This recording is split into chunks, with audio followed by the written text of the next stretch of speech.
Hello, everyone. Welcome back. Been a lot going on. Obviously, the Liverpool game and everything. So, welcome back to the channel. Who have we got in? Have we got many people in? People will start coming soon. What's happening? So welcome back to the Leeds lobby, and this is our post-match little chat around about the game at the weekend, which I think, if you were a Leeds fan, you had to enjoy. There wasn't too much to complain about, really, with regards to the actual game. It's been a reasonably unique game for us in the sense that one of the main things has been that the VAR hasn't really factored in too much. I mean, every single Leeds game that we've played so far this season, there's been a massive VAR decision that's gone against us in the main, really. Hi, Cormac. There's been quite a lot of interesting chatting around the groups in terms of some of the things that we said coming into this game. Before we start, can I address those comments? Should we just get into the game and just talk about the game first? Let's leave that till later. I'd like to address these comments first, right? Okay. There's someone in the channel who's called Leeds Yank, right? And I want to just have a L Leeds W Liverpool. No, mate. Our game was such a quiet ref. It was a good ref. Nothing went to VAR, which was good. Only problem was he blew up before we had that last corner. Could have had a third. But there's someone in the comments called Leeds Yank who's commenting. I quite like this guy. I like him. Firstly, he's put Joffrey Jr., which is me, telling people to stop talking about Nyonto. That didn't age well. But mate, I agree. Mate, I didn't tell anyone to stop talking about Nyonto. We went on Joe's stream on the midweek fix, right? On Wednesday, we went on stream with Joe. And we're talking about the youngsters we've brought in and how we didn't bring any players. We brought in youngsters, right? And I said, right, everyone is saying start Nonto week in, week out. Nonto shouldn't be out of the squad. Nonto should be starting week in, week out, right? Because he's an Italian international. There's a reason Italy have dropped Kiro Immobile and they're playing Raspadori instead because they're playing the youngsters. There's a reason that they're playing that. Who's the left back we're looking at from Inter Milan? I can't remember his name. There's a reason that they're playing Emerson at left back.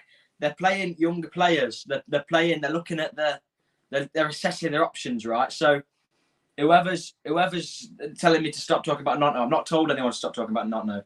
And then there's never been a video where the son has thought he knew more and the dad was proven wrong. I hope he learns from this. Aylan at centre back, Harrison at left back. Leeds are going to finish in Europe. No. That's Leeds. You said Leeds are going to finish in Europe. That's a long time. You owe me a Leeds shirt at the end of the season if whoever gets closer. That's why you want a Leeds shirt. So let's just go over the match. Let's actually talk about the match. So first and foremost, what was your prediction for the actual game? Do you think we were going to Somerville went beast mode. Do you say you thought we were going to get beat 6-1? I think you did, didn't you? And I thought we were going to lose 2-0, I think I said. The thing about it is... Yeah. Right, I think no one saw us getting a result from that, did they? Yes, they did. Dan Moylan from the Square Ball said he thought we had a win in us. I think he was the only one out there of all the pundits and all the YouTubers that I've seen I'm usually the most positive sort of person when it comes to these sort of things. Yeah. Here's the thing. We played a Liverpool team and we are winning against teams like Liverpool. We're winning against teams like Chelsea. We seem to be winning against teams that come to Ellen Road or that we play that impose their play style on us. Joe was saying they believe they've got better players, which they do. It's exactly what Joe said. And they think they can come in and we'll be playing the game their way. So almost like if you think about Bielsa and one of the Bielsas, we'd have done well against this team would have done well against Bielsa's team. And the reason for that, the reason I'm saying that is because the way Bielsa's philosophy was that we don't worry about what other teams are doing. We go and we impose our style upon the other team. And what we're finding is that teams that are coming to Leeds or teams that Leeds are playing against, trying to impose themselves and their style of play on Leeds United, we are performing very, very well against. We were unlucky not to win the Arsenal game, in my opinion. Yeah. I think we did enough to deserve to win it, let alone draw. And we have looked bad at the back and we have looked bad going forward. But what I will say is when we've played against teams that come to actually play us properly and not just wind the clock down and frustrate and break up play, I think we're finding that we're playing well against those teams. And that's why we're picking up points. That's why we played well against teams like Liverpool, Chelsea, and Arsenal. Where we're struggling is where teams are adapting their style of play to try and frustrate us, and that's proving, unfortunately, very, very successful. Yeah. Okay, so a couple of comments. Bamford is Mini Death. Are you actually a Leeds fan? Because you've just put in the comments Liverpool W. So I'm not sure you're actually a Leeds fan, mate. But hi, Paul. We've also got a Bournemouth fan in. So obviously you'll be feeling nervous for the next game. You'll be I'd imagine you're probably just doing your research. Alison Adams, normally on streams, hi, Blinky Fish. Bielsa was the opposite of Marsh in many ways. Good point. We would play well against Bielsa. So anyway, we played this Liverpool game. Let's just run through some of the key points I think we found. The main point that I looked at was the fact that the more of the balls. Yeah, I was just going to cover that. I think every game where we've had 40% or less possession, every game where we've had the less possession than the other team, 40% or less, we've won. What does that tell you? Every game that we've had 40, it tells me that the less possession we've got, the less mistakes we're making on the ball. Because we know that Marsh isn't a possession-based manager. Marsh's thing is just they get the ball in their half, we win the ball high up the pitch, and we create a goal from it. There's no Bielsa style playing it out from the back. Meslier will play it short to Meslier. He'll dink it over to Aylan at right back. Aylan will flick it on for Phillips in the midfield, and then Phillips will distribute it to Rafinha or Harrison, and then we create old-fashioned goals that way. But Marsh is more of it doesn't matter who's got the ball, we just press and win the ball high up the pitch. So in the games where we've had more possession and we've had more than 40% possession, and the games where we've been playing it around the back, we've been trying to thread the eye of the needle with the passes. We've not been taking a chance. We've just been passing it around, nervous on the ball, just playing it across the line all the time, like we did against Leicester. So I think the less possession we've got, we've done better because there's been less mistakes on the ball. There's been less playing ourselves into danger, and there's been less back passing to Meslier. I'm not sure it's that straightforward. I think that one thing that was reasonably new to Leeds United in terms of the comments coming out of Ellen Road in terms of Jesse Marsh's early press conferences about how he's going to set up and how he's looking to play, it was very evident that he's really, really interested in what Leeds do, what he talks about against possession, against the ball. So in other words, when we've not actually got the ball, what are we doing? And I think that there are various highlights clips of the way that Tyler Adams played in this particular game. He was absolutely stunning. You were sniffing around for him. Man for man, he was, for me, the best player on the pitch, barring Meslier, which is why we're both wearing goalkeeper shirts, because Illan Meslier was in the back. Awesome. He was my man of the match. Awesome. But apart from Meslier, Tyler Adams, he was industrious. He was completely and totally relentless. He's horrible to play against. Yeah, top three clubs. And it's exactly what you want in a club hero. A Leeds United player. He's going to be a Leeds favourite. When we were in the summer and we were talking about Mo Kamara, many people were saying they would prefer Mo Kamara. And Sanderberg. There were loads of CDMs, and I think he was the best option for this system. There were people talking about Tyler Adams saying they preferred him. For me, I think, to be honest with you, I think we miss him when he's not there. I think he's stunning. Yeah. What's Nige D saying? Nige D's saying, evening guys, you don't think Bamford should go into the under-21s to find his form and touch? Maybe try to. Yeah, Bamford's gone into the under-21s against Southampton and got a hat-trick and then he got a brace of assists. He got 2 assists.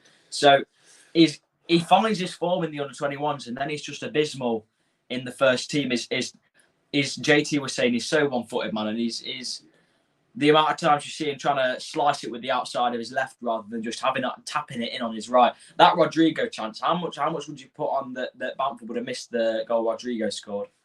Well, yeah, I mean, it's like we talk about footballers who are right-footed and basically stand on their left foot, or left-footers that basically stand on their right foot. But Patrick Bamford's the best example you're ever going to have of that. He's awful on his non-dominant foot, and it's costing us. It really is costing us. So let's have a look. So first and foremost, let's have a talk about some of the players' contributions. Let's actually work our way through the actual team. We'll come back to Illan Meslier because I really do think for this game he deserves a bit of a special mention. What do you think about Somerville? Well, let's start at the back. Let's have a look at Rasmus Christensen. Rasmus was absolutely brilliant. I think he was colossal in this game. He did well keeping. Who did they have on the left wing again? They didn't play with wingers. He did well keeping Robertson quiet. Yeah. For some reason, Adams was pushing out more wide and winning the ball when Robertson was trying to push forward. So Michael Brown put a comment on there that I think is stunning. And we are going to come back to Tyler Adams. I don't think he's the same mould as Calvin. It's definitely a David Batty. Yeah, I think he did really well to keep Robertson quiet. And did you see at the end they moved the camera off, but Adams was like proper like shoving Robertson. They were like fighting. And then we're still on Rasmus now. Yeah. Rasmus did really, really well to keep Robertson quiet. Solid performance at the back. I mean, the passion. I mean, we were asking questions. People were asking questions about Jesse Marsh having lost the dressing room. Not even a bit of it. And I'll tell you for why. Because when you've got a player like Rasmus coming back and making a superb Tony Adams-esque tackle, where he's essentially coming back defensively, very, very perfectly timed. Against probably one of the best, and it's a sliding tackle, and then he stands up and he fist pumps like that, and he celebrates a tackle almost like he celebrates a goal. This is what Leeds United fans want to see. And also when he crossed that ball in for Aronson, and Aronson hit the crossbar. Yeah, that was a really good cross. Aronson should have put that away, really. But yeah, he hit the bar. Really lovely to see Rasmus getting forward and whacking that kind of ball across the box. Yeah. And we want to see more of this. He seems to be gaining confidence now. Okay, so now we've got obviously Robin Koch, I thought it was good. I thought there wasn't really loads to talk about. I feel like Rasmus's strike really cleaned up that defence, but it was Koch and Cooper at the back, wasn't it? Yeah, and it's nice that we actually had Koch and Cooper at the back. For so long this season, we've had two Kochs at the back. We've had Robin Koch and Diego Llorente. Cooper did make some mistakes. He was better at playing the ball forward than he was against Fulham. But it was nice to see that when he did make the odd mistake, we were able to recover, and that's something that was a little bit different. Which was nice. Cooper, he was good. He makes mistakes. He takes too long on the ball. His distribution's shaky. He plays it back too much. We edited a photo. It was on the Twitter where I took Back to the Future and put Llorente and Cooper on there and made it back to the keeper, which was quite funny. Look on the Twitter. But yeah, I feel like he's quite slow. And then again, he organises the defence. Yeah. But Ayling can do that. Again, I keep saying this, and I will keep saying it until the January transfer window is closed and we have finally signed a left back. For me, Cooper shouldn't be our first choice left-sided centre back. It should be Struijk. Struijk. I want Kai Wagner at left back, but obviously that's a transfer talk, so we're not getting to that. But again, for me, Struijk. Some of the tackles he was making, some of the defensive play he was making, some of how he was playing, also interacting with who was in front of him on that left wing. For me, Struijk is going to be one of the standout players in the season because he's kept Firpo out the side. Thank goodness he's kept Firpo out the side, and we've got somebody competent on the left-hand side. But for me, I prefer to see him in the middle. Good, solid performance. Didn't necessarily make any mistakes, but solid. Yeah, Struijk. What we're thinking about Struijk. Yeah, that's Struijk I'm talking about. Yeah, stats up for the players. Struijk. What we're thinking about how Struijk played then. That's what I'm just saying. I think he was solid.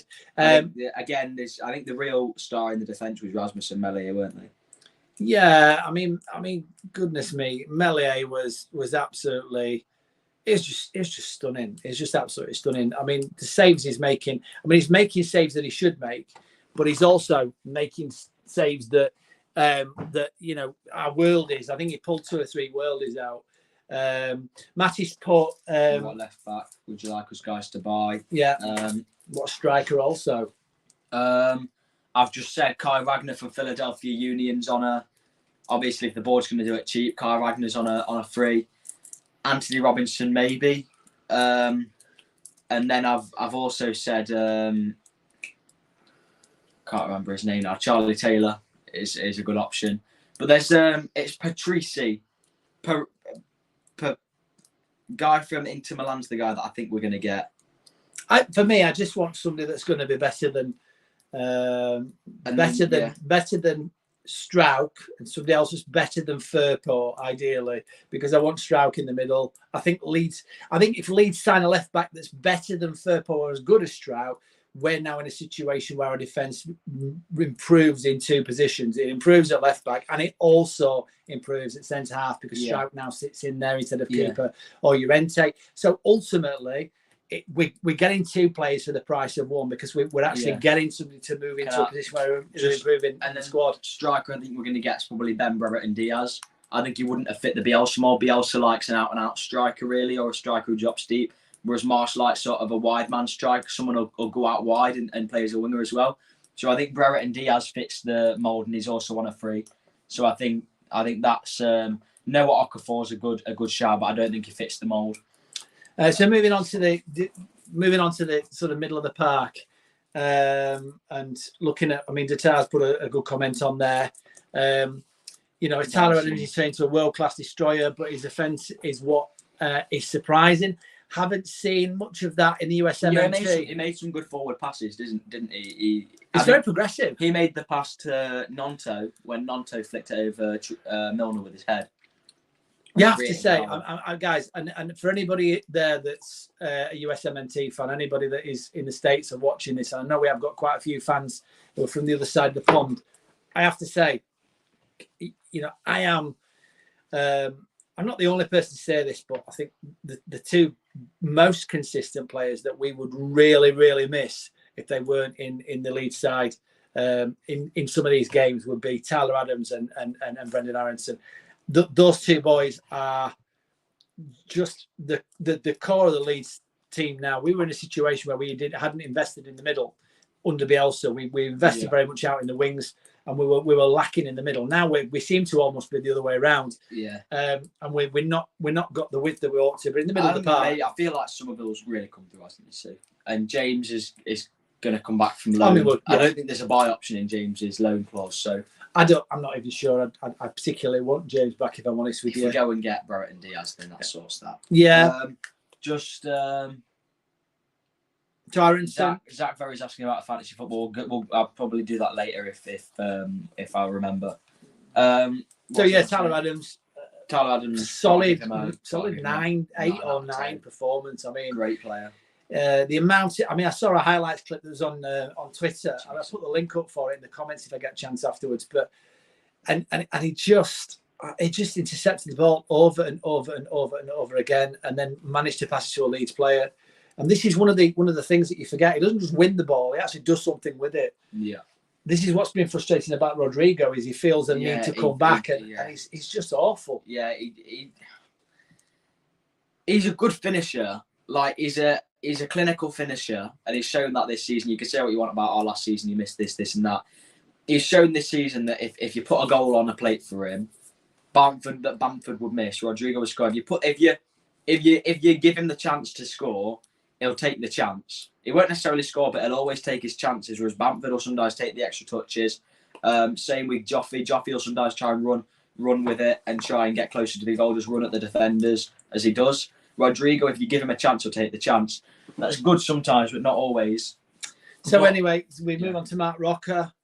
Again, he was the passion with which he greeted. What do you think about how Roca played?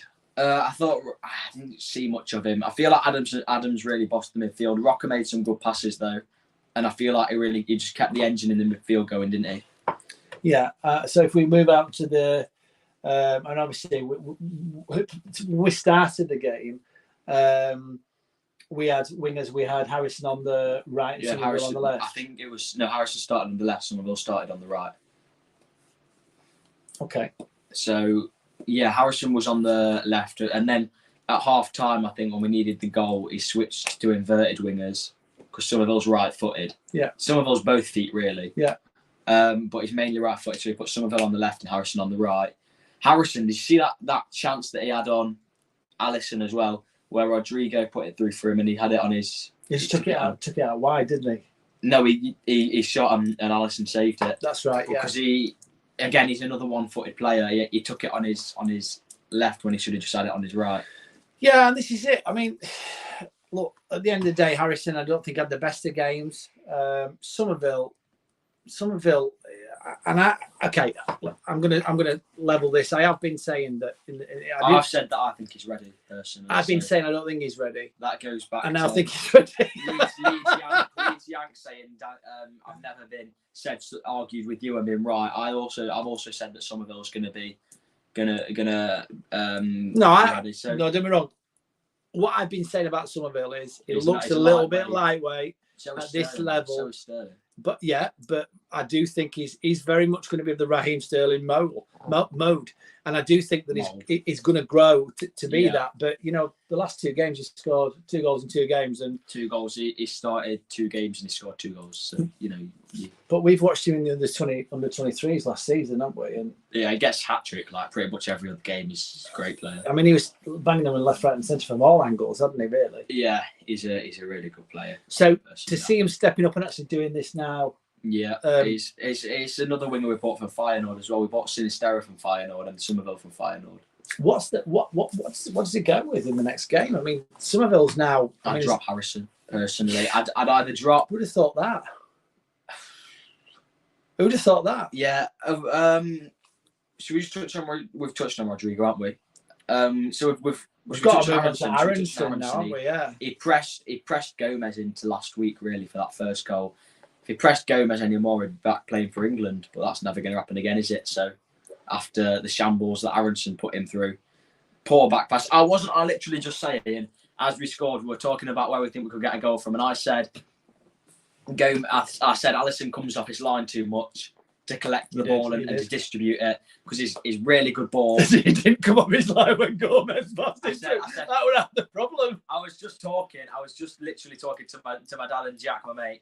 Jack was in the Forest video saying Alisson comes off his line too much to collect the ball and distribute because he's got a really good kick of the ball. Pinpoint always goes to Salah or Firmino or Jota or Diaz if they're not injured.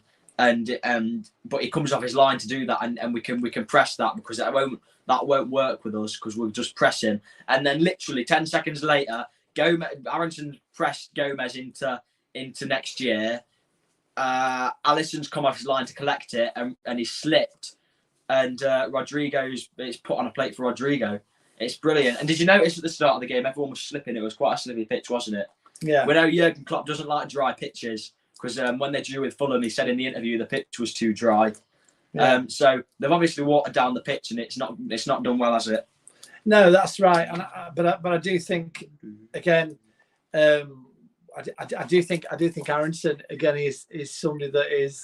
By the way, if you see any blue chalk on Daniel's nose, it's on account of the fact we've just been playing pool, and I've done that thing with him where I say smell the chalk, and he smelt it. First time I've ever done it with him. But no, I think for me, Brendan Aronson is. Are you singing while we're streaming? I'm looking at the football score.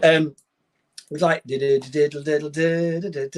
the victory tune. So I think Aronson obviously at the crossbar, he just comes up with the ball. He creates.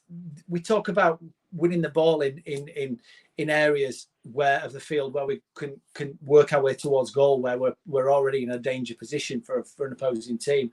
Tyler Adams disrupts the opponent's play when they're looking to start an attack and stops those attacks from coming and recycles the ball. Brendan Aronson actually stops the opposing team from recycling the ball because he wins the ball. But he caused Gomez. He forced Gomez into that area. I've said that he's a very similar player to Foden. He said that he tries to play out Foden where he's a midfielder who pushes up and gets involved in the front line, gets involved in the attack. Whereas if you've got an attacking midfielder like say Greenwood, he doesn't press up. He stays in the middle and distributes. And then we've also got the left-hand side, Harrison. It was okay. Harrison was okay. He's too inconsistent. I don't get everyone saying, "Oh, I'd sell him for 50 million." Realistically, I would take probably 30 million for him. 30 to 40 million, and you can have him, and we'll go and get we'll go and get maybe Mudryk from Spartak Moscow. Now I have to say, when you say things like this, people, guys watching you, Leeds Lobby, subscribers, incidentally, if you've not subscribed, please do so.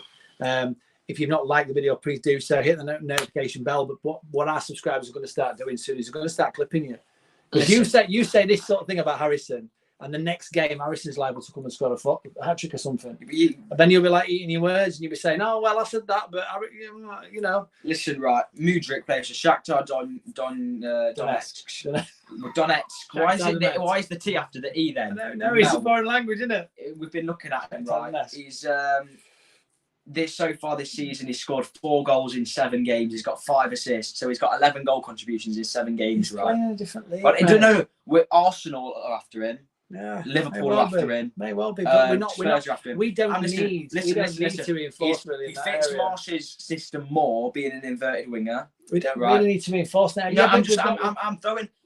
Throw the money. He's 21. He's 4 years younger than Harrison. He's a striker.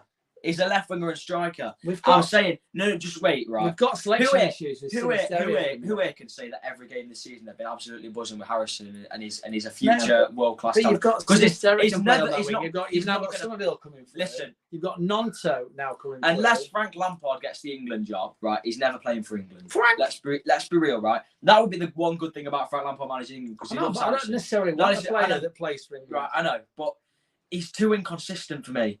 Since the Chelsea game, has he really had an outstanding game?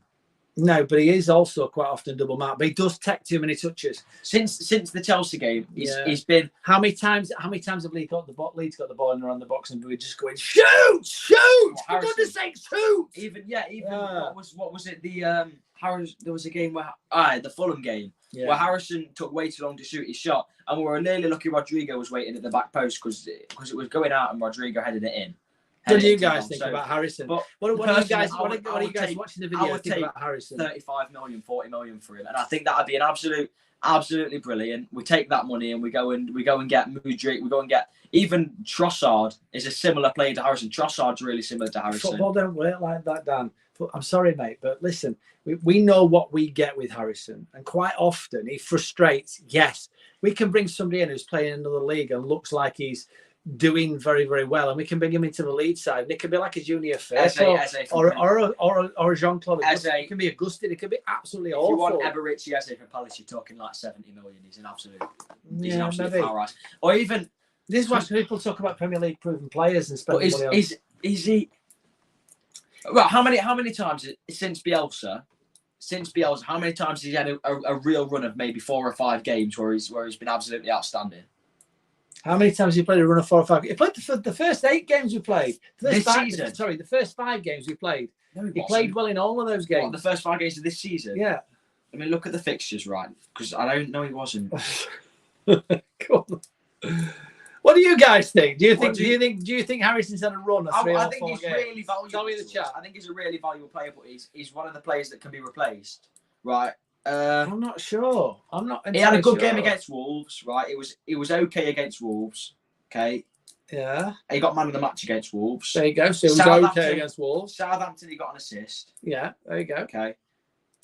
Brighton, he was poor, but everyone was poor against Brighton. Yeah. Brentford. Yeah. Don't even get me started. It was the worst player on the pitch against Brentford. Okay. Chelsea. Okay. Chelsea. It was good. I've missed Chelsea by accident. Chelsea was good. Chelsea, did he not get a goal against He Chelsea? got a goal and an assist against Chelsea, yes. Oh. So that's a run of 3 games, right? Yeah. Then Brighton is poor, Everton is poor, Brentford is poor, Villa is poor, Palace is poor, Arsenal is good. Arsenal is good against Leicester he gets dropped. Yeah. Fulham is. I don't think he did a lot against. I don't think he did a lot against Liverpool. Fulham, he was poor. He has like a run of like 3 or 4 games, and then he's absolutely dogger for the rest of the next month. Is winning Nonto an answer to some of that? Do you think? No. Are we actually just not seeing enough of him yet? Did he look out of his depth, or did he look competent? Nonto. Yeah. I think in the short period that he had the ball, I think he only had the ball for like 20 seconds overall. And I think he did really well. He flicked it over Milner using his head, bearing in mind he's the shortest striker in Premier League history now. Yeah. he skilled him on, he took him on, and then he put a really, really, really good pass to Bamford, and Bamford messed it up with the touch, and Somerville put it away. How many chances on goal does Bamford have where he's missed? I think he's missed 11 big chances. Okay, how many of those would have been created by? And if he stuck, let's say he stuck 7 or 8 of them away, how many of those would have been Harrison assists? That's the other question that you've got to answer yourself, because Bamford does benefit from crosses into the box, and Harrison does put a lot of crosses into the box. So this is something else we've got to think about, because his service. Somerville's both. It is all right. It's good. Somerville's been better than Harrison so far in the last few games. Right. Somerville's better on the right. I don't know. He played on the left and he scored. Yeah. Okay. So listen, we've got Sinisterra, Harrison, and Somerville. Yeah. So what you're advocating is, for the time being, that we go with Sinisterra and Somerville. I'll be quite frank. If Somerville's finding a vein of form, you don't take a player off in that circumstance. So for me, you've got to say drop Harrison. You've got to have or drop Firpo, move strike into the middle, and have Harrison playing as a wing back. But that didn't work in pre-season. It's an option. It's an option, and I think Marsh is open to it, because we've seen in the substitutions against Fulham. I'd rather have Patrick Bamford playing at left back than Firpo. But I think it's possible that he does that as well. That's another possibility. Yeah. So you've got to say really. I mean, we would expect to be starting with Sinister on the left. We'd expect to be having Somerville on the right, Aronson down the middle. Yeah. And you've got to start with Rodrigo on account of the fact that Rodrigo is okay. Some of these are tap-ins, but you've got to be in the position to be able to do the tap-in. Bamford gets in the position and it ends up at the corner flag. Bamford stretches play, but he's got to start scoring goals. He really has got to start scoring goals, because he doesn't look anywhere near scoring. Yeah. So his touch is terrible at this moment in time. Sorry, I joined late. Who would you get to replace Bamford? We spoke about this earlier. We spoke about a striker we'd sign earlier, but to replace Bamford, Sonny Perkins. It depends. No, because he's not. Give him a chance. Did you see him for the under-23s yesterday? Did you see the penalty? People saw the penalty shootout for the 23s yesterday. Bamford's doing that. People want these players in the first team. I wonder if JT saw Firpo's penalty. Oh, it was shocking. People want these players in the first team. They're not, like Joe said, people think striker goals. It doesn't work like that. It doesn't work like that. So who would get? It depends. If you want a striker who's going to play up front, but he's not going to essentially replace Bamford, he's going to be a different player, I would take Brera and Diaz. I would take Okafor. There's players I would take. I would take Callum Wendo, even. I would take Martin Terrier. He's the striker that I want at the minute. He's absolutely tearing it up in Ligue 1 at the minute. He's absolutely tearing it up. He got team of the month twice in a row, I think. An out-and-out striker, very, very similar to Bamford, with the American connection, is Daryl Dike, who we were linked with. He went to West Brom. He's done okay. But if you want him as the first team, then maybe not. But if you want him as squad depth, I would take him. And Patrick Schick, who was the second highest goal scorer in the Bundesliga last season. These are all after Lewandowski. Yeah, these are all names, and these are all players that may or may not come. At the end of the day, they may just pull a player out of the app that's just one that we've never even heard of. I don't know. Yeah, like a Bamba Dieng that weren't even on the radar. But the point of the matter is, and here's the thing: there's a lot of people in the chat saying that Bamford's finished, saying that Bamford shouldn't play again for Leeds. He is a player that is streaky, in the sense that he does tend to go through streaks of scoring goals where he'll get on a run and he stays on a run. And the key with Bamford is getting him on a run, because how many points are we going to throw away? Let's be right about it. If we talk about Leeds' frailties, Leeds have been frail at the back and frail going forward. We talked about this in the midweek fix with Joe last week. Incidentally, we're going to be on there again tomorrow night, because midweek fix is going to be tomorrow night on Joe's channel. But we're talking about how if we'd have had Strauch in the middle and we'd have had a different left back, how many points Llorente has cost us this season with poor defensive positioning, playing the ball onto Mellier's wrong foot, playing him onto his right foot, so he's forced at to least take when, a touch. I said when Cooper makes a back pass, he knows how to do a back pass because it puts it on Melier's right. He regularly plays the ball across Melier onto his right foot rather than onto his left foot because he's playing on the left hand side, and Llorente's on Melier's left. What he should be doing is playing the ball short so that Melier can play it. Instead, what he's doing is playing the ball across Melier, which is causing Melier to have to take a touch and putting us under pressure. Does it all the time. I think it's awful. I think Llorente's contract's up at the end of this season anyway, so I think he's going to go in January. I think he's going to go back to Spain. I'd drive him myself. I'll get my car keys out and I'll pick him up. Come on, Diego. Go, Diego, go. Take your Jaguar with you. And the thing about I can see him going to a lower league Spanish club. I see his name on the team sheet. How many points does he cost us this? How many goals does he cost us this season? Probably 3, possibly 4. Well, you've got the game where he jumped over. So you've got Everton, Brentford. He cost us by playing in Buemo on side. He's so let's say he's cost us 3 goals. He's probably cost us 2 points in that regard, possibly 3 points. With the effort, I mean, we talk about XG and Leeds punching well below their weight when it comes to XG, and games where we should have won and we haven't won. Like for example, we talk about the game against Southampton? Yeah, 2-2, where we were 2-0 up and we ended up 2-2. You can say that there was a Jesse Marsh not making substitutions, but there were errors that were made. That was Marsh not making That was the hottest day of the year. So in actual fact, if we talk about points dropped, there's 3 things. It was the hottest day of the year. Marsh making off and it didn't make substitutions until the 80th minute. Marsh making poor managerial decisions, which probably cost us certainly 2 points. 5 points. I'd say 2. I'd say it cost us against Brentford for playing too narrow and not changing. Because we're getting torn up and for conceding the set pieces. So that's cost us possibly 5 points. That cost us. Yeah, I don't think we'd have won that game. I don't think we'd have won that game. So let's say that cost us. Here we go. 2 points. Right? All right. Hang on a second. There's 4 things that have cost us this season. The first thing is Marsh's tactical errors, which set pieces. I'm gonna 5 things that have cost us this season. 5 things. The first thing is, I'm going to say defensively, Diego Llorente's probably cost us 2 points. Okay? Patrick Bamford's finishing with our XG. He's cost us. Don't be too harsh. Let's say he's cost us 1 point, which is the penalty. No.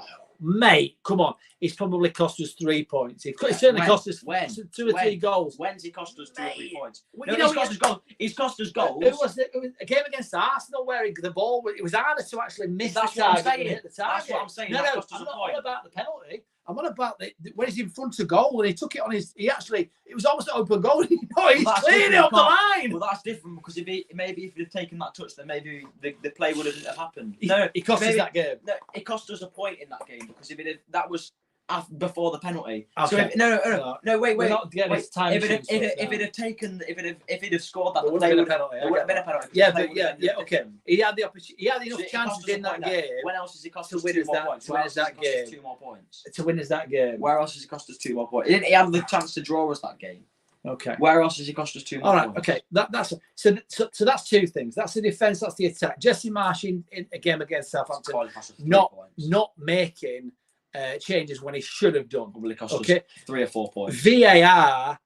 VAR has cost us again against Arsenal. The VAR decisions against Brentford were shocking. That's definitely cost us points. 5 points. The inability to take a corner. Forest and Man U getting postponed cost us points. Now these are all things, right? And okay, the negatives, right? And I don't want to get into all of that because ultimately I don't want to be seen as being negative. I don't want us to be seen as being negative because there are positives. The positives are that when we've got teams that come that want to play against Leeds, we are able to in many ways outplay them. The brand of football's fast. It's good to watch, and we actually have got players we can get behind now. Tyler Adams, Rasmus Christensen, Brendan Aronson. Even if we end up getting Paxton Aronson, it's even better. But I'd love to have a marquee signing of a decent striker. I'd love to have a decent striker. I don't think we'll get a marquee signing. I think if we get a marquee signing, it's Pulisic on loan. That's the marquee signing that we get if we do. So if we go back, let me ask you a question, Dan. Then. Yep. We go back a week ago when you were saying you wanted Jesse Marsh to get the sack. Still not convinced by him. I'm Okay, genuinely you still didn't not say you convinced wanted by to him. get the sack. What you actually said was I wasn't convinced. you wasn't convinced in the actual project. I'm still. How much do Leeds have to do in the next game to change your mind on that? We need to win by at least 2 clear goals, because Bournemouth are a poor team. Okay. If we win by like a tap in at the end, and we draw 0-0 the whole game, and then let's say Rodrigo taps it in on the line from a corner at the end, I won't be convinced. You wouldn't be convinced, would you? Really? But if that's how the game panned out, McAllister Bishop. We can't let this win get to us. He says, "Yeah, if I can find the mouse." Where's the mouse gone? There we go. He says, we can't let this get to us. I still don't think Marsh is the man for Leeds United. That's what I think. I think I'm not convinced by Marsh still. I said on the midweek fix when we went on Joe's channel, when Joe put us on his channel, I said, I don't want us to beat Liverpool and have a blip like we did against Chelsea and then be absolutely dog for the rest of the season. And because of the Chelsea, Liverpool, Arsenal games, the board completely backs him and gives them the faith. If we're poor for the rest of the season now, then if we're poor against Bournemouth and we get hammered by Spurs, I'm going to be back to. He's bought himself time, really. All he's done is bought himself time. 2 or 3 things. First, for me, the question is now. Now we've gone against teams like Liverpool.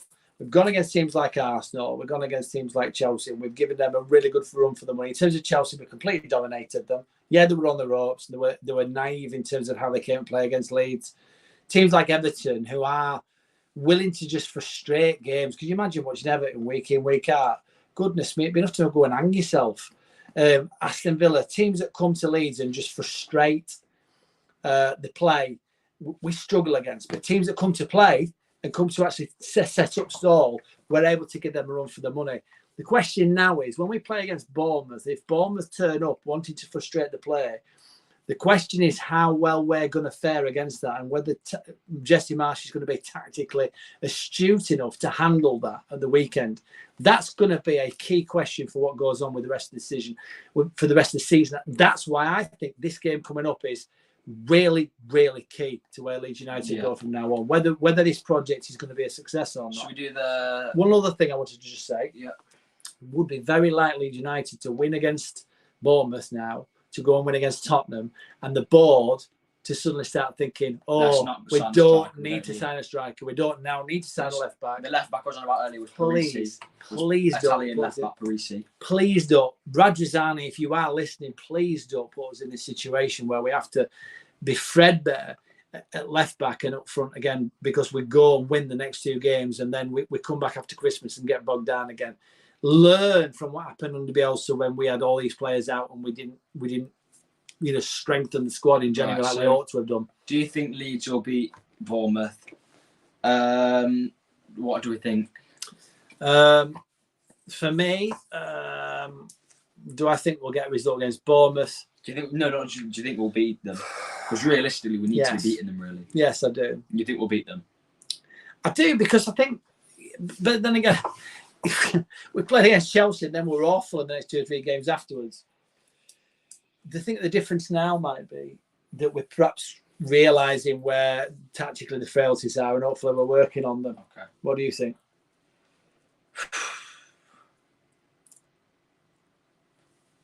I think it's going to be. I think we're going to lose it personally. I think we're going to get beat by Bournemouth personally. Genuinely, I think they're on such good form at the minute. Even after the Spurs game's really been a blip for them, but they really surprised everyone. And I actually think that they're gonna. Okay, I think we'll draw. I don't actually see us getting a win. And everyone's gonna hound me for that. I think we'll win. Yeah, but you thought we'd get Europe. We haven't done yet, mate. We're in 15th at the minute. You're 3 points in this table where they're all bunched up at the minute, mate. Goodness me. The thing is, is what I want to happen. I want us to beat Bournemouth, and I want us to go and get at least a draw against Tottenham and give them a really good run for their money, because I think Tottenham will come and play against us. Then what I want to happen is I want Leeds to go out and sign a decent left back and an half-right striker who's going to get 20 goals between World Cup and the end of the season, and us to finish somewhere in the region of 7th or 8th, which is, I think, where we started from. And I want to see us. That's what I want. That's what I'm hoping for. Bournemouth went on a really good run, right? 0-0 Wolves, 3-2 Forest, 1-1 Newcastle, 0-0 with Brentford, 2-1 with Leicester, 2-2 with Fulham, and now recently they've been beat by Southampton, West Ham, and Spurs. West Ham and Spurs are good teams. Southampton's probably that was a bad loss for them, but I think it's going to be a draw. Personally, I think it's going to probably be 2-2. That's what I think. So yeah. I think so. So again, just look at the comment that was on there at the minute. We need at least 2 up. Hang on a second. There was a comment up that I just wanted to talk about, and you've knocked it off because you weren't watching. So yeah, Taylor Jones has said he's basically put, if you drop the manager instead of getting reinforcements you need, you are going to be in the situation in perpetuity. I completely agree with you. It's really important. I mean, I think the manager's shown enough in terms of the style of football Leeds can play and even compete against the top teams. What we need to do is we need to reinforce in our areas of weakness, which is, again, at left back, because I think if we bring in a left back, we get a better centre-half pairing and we get a left back as well, which is, for me, double. And we also need a striker. And then Gary Keys has put, thanks for the comment, Gary, we need at least 2, maybe 3 more decent transfer windows to be a comfortable Premier League team. Okay. I don't necessarily agree with that. I think we need, for me, 3 more players, perhaps. Strength of depth is important. I think we've got it on the wings. I think if we have a striker, we're still in a situation that striker gets injured where we're bringing Bamford or Rodrigo in. So, you remember when the days when Alex Ferguson had 4 strikers at the club, 4 top-rate Premier League strikers at the club to win the league? We're not in that position. McAllister Bishop, what do you think? But yeah, no, I completely agree. I think we're still new to the Prem, really, aren't we? We're still new kids on the block, and we're not attracting players and we've not really got a manager with that much pull. Really, you look at teams like Villa with when they had Gerrard, now they've got Emery. You look at Arteta, players want to come and play for him. You look at Steve Cooper, young players want to come and play for him. Marsh has sort of just come out of nowhere recently. He's quite a young new manager, and he needs to build up his reputation. He's at Leeds to build up his reputation. But again, you talk about that, but we have managed to recruit players that have been in some of the lower leagues in Europe, and we've brought players in that are going to be a success. Remember, Rasmus, I think he's going to be a success. I think it's going to be good for us. Yeah, Aronson is. I think Adams. But all 3 of those players are players that other Premier League clubs are going to be looking at.ม่is going to be somebody that other Premier League clubs are looking at. Bamford is going to be a player that other Premier League clubs are laughing at. Ultimately, we have shown the ability to bring players like Rafinha in and develop players. We've also got a cracking. I know we talk about youth. No, I think Rafinha wasn't like a really world-class player we bought in. He was 23 when we bought him. But what I'm saying is a good player. We're bringing in players that have got potential, and we're spotting potential. Yeah, that's good. So what's this comment here? McAllister Bishop's put, play Harrison and bring Sinisterra on at half-time. He will have a full tank to burn Bournemouth from the wing. Harrison will do a job against them. Not too sure. I'm not going to make a massive prediction about beating Bournemouth. I want to just wait. When you have such a bad run against some poor teams like Villa and Everton and Brentford and Brighton, you have such a bad run, and Fulham and Leicester, and then you beat Liverpool. I want to wait to see if it's just a blip and whether we've just snatched it against Liverpool in the last minute, or whether we're actually going to pick form up now. I just want to wait and see. Okay. Again, get in front. So best players on from the start, says Scott Lightning. Again, for me, we're at home. One of the problems we've had is we've started really, really well. We've got ahead, or in many cases, we've missed opportunities to get ahead. And then we've sort of tailed off at the end of the game. Yeah. I think with Liverpool, we showed we got the engine to work right the way through, which is really good. Yeah. Blinkfish's Leeds win. Who's put 2-2? Who's put 2-2? Alison Adams. Alison Adams normally on the streets 2-2. 2-2. We'll see what happens. Okay. So again, let's do a 3 thing. Let's have a look at a bit of a question to your prediction team wise and how you think will line up and what you think the final score will be. I think we're going to see a similar team, but we're going to drop Harrison for Somerville, and I think we're going to. Who's going to be on the right? Who's going to be left? We're going to have Somerville on the right and Sinisterra on the left. Okay. And we're going to have Rodrigo up front. Yeah. Personally, and then it's just going to be the same. What do you think? I think the same. I think Rasmus will start over Ayling. I think Strout will play left back. Cooper will play in the middle. Assuming everybody's fit, we'll have Sinisterra on the left, Aronson down the middle. And I think you've got to start Somerville on the right hand side. You can't drop him, and I think that you can't also drop Rodrigo. He's got to start on account of the run of form that he's on. You don't take a striker who's scoring and say, look, how can you justify not starting him? Yeah. Do you think Willie Nonto will feature again? Yeah, I think he'll come on. I don't think that'll start. And I think he'll bring Bamford on, who'll probably miss a couple of cast iron chances yet again. Is this going to be the game that Bamford's going to score in?